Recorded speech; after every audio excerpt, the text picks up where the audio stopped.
Bonjour à tous et bienvenue sur Swiss Football Review, bienvenue pour un nouveau débrief, le débrief du match de mercredi soir 21h à Cologne du coup, match entre la Suisse et l'Écosse. Match où on a quand même beaucoup à dire parce que c'était un match assez intéressant, beaucoup à dire positif, négatif. On va commencer déjà par la composition d'équipe avec un changement par rapport au match face à la Hongrie, la titularisation de Shaqiri à la place d'Amdouni, si je ne me trompe pas. De Doua, pardon, oui, c'est Amdouni, il est rentré en jeu complètement.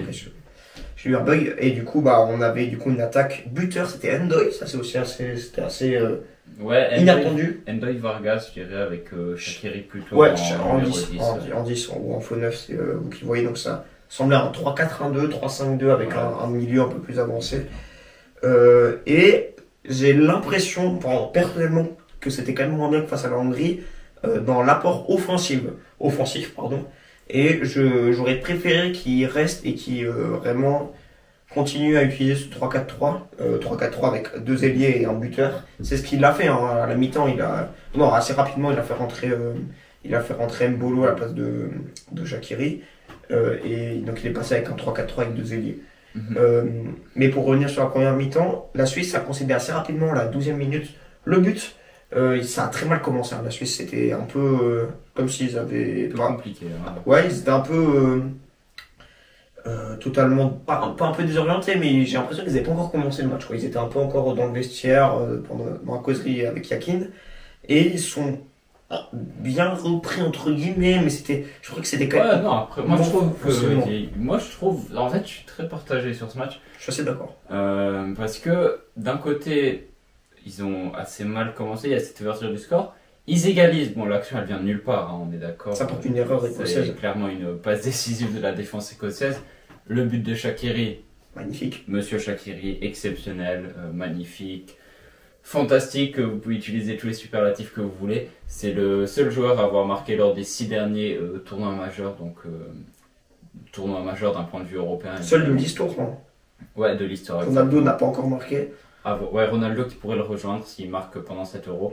Donc, Monsieur Shaqiri, c'est pour ça qu'il l'a titularisé. Il met ce magnifique but. Il y a l'égalisation, derrière, il y a du bien, il y a quelques occasions. Et en fait, c'est ça qui.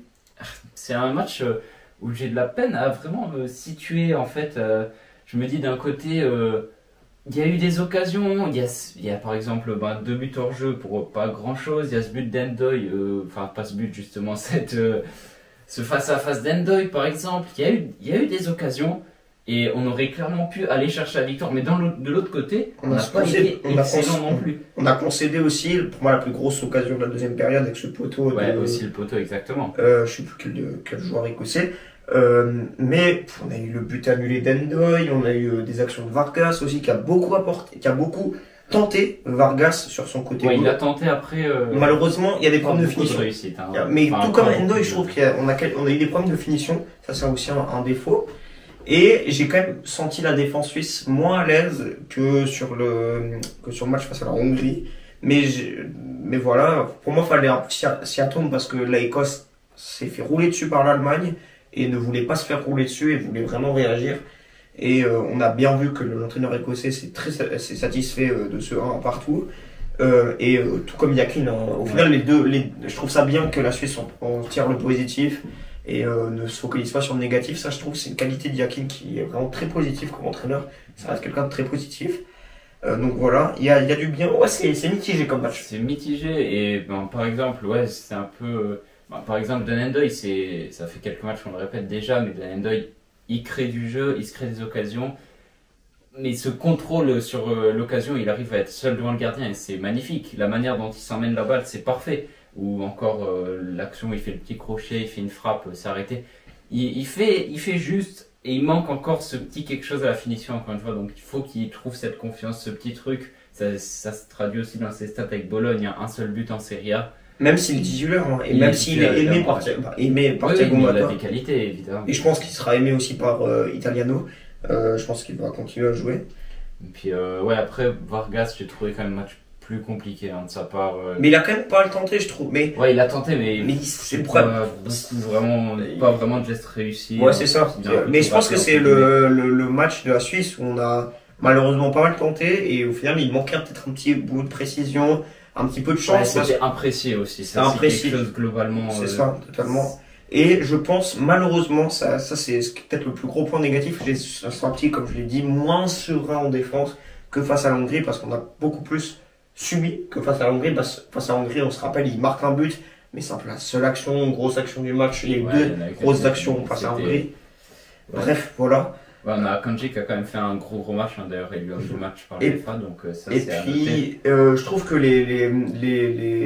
par exemple, les Tchèques, on les a peut-être pas, Ouais, Chaka en dedans aussi. pas assez vus. Ouais. Voilà, donc faudra régler ça. Donc le match face à la main, il faudra pas se dire on est qualifié et on fait un peu tourner. Pour moi, faut entre guillemets se remettre un peu dedans, même si on n'est pas trop sorti de notre mood contre l'Écosse et juste régler ces petits soucis, être un peu se rassurer défensivement, tenter de mieux ajuster la mire offensivement aussi.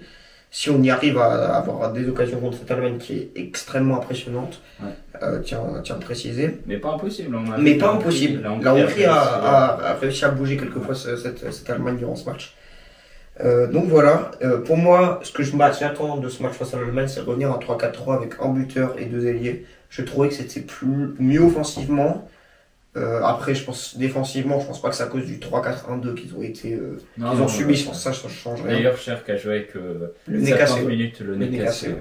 Donc j'espère voir plus du Elvedi aussi. Elvedi qui est une très bonne alternative à Cher. En tout cas, et il faut pour qu'il soit une bonne alternative comme il l'a été, et comme il a été aussi titulaire, faut lui donner du temps de jeu. Peut-être donner aussi du temps de jeu, peut-être à Tsesiger, peut-être pas titulaire, mais quelques minutes. Et voilà pour ce match. Ouais. Et ne pas se faire humilier contre l'Allemagne parce que ça pourrait mettre tout le monde en souci et manque de confiance. Voilà. Un peu là. Faut garder la confiance, même si on perd, c'est pas grave, faut qu'on garde la confiance, même si on termine deuxième. Et il faut faire le meilleur match possible face à cette Allemagne, évidemment, ça c'est logique, il faut faire le meilleur match à chaque fois. C'est un peu bizarre de dire ça, mais il faut garder cette confiance que je trouve qu'on n'a pas trop perdu contre l'Écosse, malgré quelques mauvais points quand même. Donc voilà. Ouais, bah justement pour un peu finir des points importants, je pense que de voir en fait cette équipe d'Écosse qui n'était pas impressionnante, hein, défensivement c'était quand même compliqué, on va pas se mentir pour les joueurs écossais justement. Et on a eu aussi quelques pertes de balles, nous, hein. C'était pas. Oui, bien sûr, mais je me dis si on a plus de réalisme, on peut en mettre 3, on peut finir à 4-1, c'est possible, hein, c'est pas déconnant. Hein, si on a un peu plus peut-être aussi de réussite, mais je préfère parler de réalisme parce que là, c'est ce qu'il a manqué clairement. On peut pas mettre ça sur le dos de la chance, mais. Au contraire, il y a, comme tu l'as dit par exemple, ce poteau qui te fait revenir les pieds sur terre et tu te dis, bon, finalement, ce match nul, il est moyen. Je pense que le match a été globalement ok. C'était pas le meilleur, c'était pas le pire non plus. Et ça te permet surtout d'être qualifié à 99,97% je crois de chance. Il faudra un cataclysme. En huitième de finale, donc. Est-ce qu'on va se satisfaire de ça? Bien sûr, surtout quand on regarde et qu'on prend un peu de recul par rapport à la situation dans laquelle on était juste avant l'Euro, le manque de confiance qu'on pouvait avoir, et de là de se dire que finalement on est là à se plaindre presque d'un match nul. Je me dis, bon, il y a eu c'est positif. que 2 matchs, mais on va quand même, je pense que c'est important de se dire, c'est bon, c'est un bon point, on en a fait 4 aussi, donc on va prendre ça, faut bâtir là-dessus encore. Je suis totalement d'accord et je trouve même positif de voir qu'on a retrouvé un peu une plus grosse exigence avec cette équipe de Suisse parce qu'il y a quelques mois on aurait pu peut-être se dire que c'est un bon match de faire nul contre cette Écosse qui a quand même battu des gros en qualification, on peut penser à l'Espagne notamment. Donc franchement je trouve qu'on a retrouvé beaucoup plus de confiance qu'avant l'Euro, ça c'est cool et je pense évidemment qu'il faut garder du positif de ce match et pas faire baisser la confiance et il faudra que ça soit que la confiance reste au même niveau si elle augmente face à l'Allemagne après le match face à l'Allemagne pour vraiment bien aborder ce week-end au final. Petite question, le match face à l'Allemagne, tu fais quoi? Tu fais jouer un Kobel, tu tournes un peu l'équipe, tu fais jouer des Okafor peut-être ce que je ferais pour moi je remettrais Shaqiri sur le banc, je le mettrais en super sub, je le fais rentrer 30 minutes. Je fais jouer Elvedi à la place de Cher pour qu'il se repose. Je pense que ça va être fait. Yakin n'est pas est très intelligent, il va faire ça comme ça. J'espère en tout cas, pour moi c'est plus judicieux parce il est un peu fragile du nez du coup. Que c'est... Ouais, je sais pas dans quel état ils sont nés du coup, mais en vrai, si on part du principe qu'il peut être là, ça peut être intéressant peut-être de le laisser pour. J'ai vu passer quelque chose pour dire par exemple on pourrait pas refaire la communication parce que le but ça vient justement d'une erreur de communication, donc il y a encore des petits automatismes à trouver avec Cher, Sommer peut-être. Donc pour moi, faut faire tourner mais ne pas chambouler l'effectif pour autant. Pour moi, Sommer, pour qu'il soit optimal, faut qu'il ait beaucoup de temps de jeu. Donc pour moi, malheureusement, Kobel et Mgogoun, dans un monde idéal, malheureusement, ils jouent pas. Malheureusement, parce que il faut qu'il soit au top du top, surtout quand on va jouer contre normalement un gros du groupe. On peut tomber contre des gros, on peut tomber contre la Croatie, on peut tomber contre l'Italie. Certainement la Croatie, l'Italie ou même l'Albanie, hein, c'est pas encore fini. Et c'est pour ça que j'espère que l'Albanie nous fasse une petite surprise. Ce sera un beau match, Albanie-Suisse. Moi, mon rêve, c'est que l'Albanie et l'Espagne passent, parce que comme ça, on tombe peut-être contre l'Albanie. Pour moi, l'Espagne termine première du groupe. Ce serait beau en plus pour l'Albanie qu'ils aillent en huitième. C'est ça. Je trouve qu'ils sont pas démérités. Silvino a fait du bon job là-bas. Pour revenir à ta question, je ferai tourner mais sans chambouler. Je pense que c'est le mot. Faire jouer peut-être des petits readers, peut-être à la place d'un Shekri. Il aime bien faire jouer sur un côté. Ouais, il y a aussi des joueurs qui ont des cartons jaunes, donc ça peut être quelque chose. Ah oui, voilà, totalement. C'est un bon point d'aborder. Je sais même pas qui a des. Alors, Widmer, Freuler. Ah oui, Widmer, ouais. Je pense que j'en oublie un, mais. Pour moi, ces deux-là pourraient être sortis. On peut faire jouer peut-être faire rentrer Zakaria. Je sais pas s'il sera. Zakaria qui devrait normalement pouvoir revenir. Après, est-ce qu'il a 90 minutes dans les jambes? Oui, mais faire rentrer, je dis peut-être pas le faire jouer. Peut-être faire jouer Rieder sur un côté, mettre Vischer à la place de Freuler, faire jouer Stergiou, faire juste quelques petits changements pour faire reposer du monde et enlever ses cartons jaunes, mais ne pas chambouler. Parce que si on chamboule et qu'on arrive avec une équipe où il y a moins d'automatisme, on peut vraiment s'en prendre 4 contre l'Allemagne. Et donc un petit pronostic pour ce match. Contre l'Allemagne? Ouais. Allez, un match nul 1-1, j'ai envie d'être positif. J'allais dire totalement la même chose, donc je vais pas faire l'Allemagne qui va pas devoir forcer son talent, ils ont quasiment la première place acquise, alors. Eux ils vont faire tourner. Eux ils vont faire tourner, mais elle fera peur quand même l'équipe. Ouais, ils voudront aller prendre la première place. Ah oui, mais ils peuvent faire rentrer, ils ont l'use de faire tourner. Oui, donc je vais dire 1-1 aussi, j'allais dire 1-1 sans mentir, du coup je vais. Et puis je suis un peu chauvin quand même, donc. Même chose. Voilà. Et puis après ça, est-ce que la Suisse ils peuvent aller en quart? Pour moi, quart de finale. Je le maintiens, c'est parce que je l'ai dit aussi, je l'ai pareillé sur l'application RTS et sur mon petit prono. Donc sur l'application RTS, il ne posait pas la question sur mon petit prono, mais donc je le maintiens. C'est comme je maintiens que l'Angleterre gagne l'Euro, je vous le dis, c'est un pari osé de le faire, mais je le dis qu'il gagne l'Euro, l'Angleterre. Je suis pas convaincu. Mais c'est normal de ne pas être convaincu, mais pour moi, Southgate va réussir à changer quelque chose. Et, parce qu'ils ont l'effectif pour aller au bout. Et il va changer quelque chose dans la tactique. Et tout va aller mieux, je vous promets. Après, il y a un monde où, avec le niveau de jeu qu'ils présentent, ils peuvent se perdre en huitième contre une Turquie. Ça ne m'étonnerait pas. Hein. Mais pour moi, ils vont en finale.